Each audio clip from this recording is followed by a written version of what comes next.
Downloaded free app in the Apple App Store and on Google Play is an app called Parler.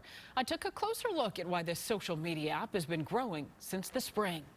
If you haven't heard of Parler yet, you will. The social media app is now more popular than TikTok, Zoom, and YouTube. It's being called the Twitter for conservatives who are looking for a site where they're not censored. It gives them an opportunity to speak for people who want to listen to them. Christina Daves, media strategist, says she's not surprised Parler has gained ground because of the divisiveness of the presidential election. The radical left. Will you shut up, man? The divide increased recently after Twitter applied fact-check and explanatory labels on several of President Trump's tweets about ballot counting.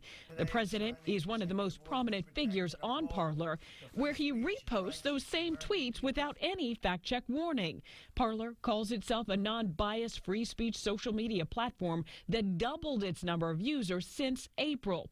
Included among those 1.7 million users, members of the Trump campaign, Senators Rand Paul and Ted Cruz, along with the National Rifle Association, while there's said to be some liberal users on the app as well. Parler promotes its users' ability to tailor their feeds by filtering and blocking specific words you don't want to see. We need to take a step back and pay attention. Why is this so popular? How do we bring everybody back together? You know, it's just so sad right now that we're so divided and so divisive.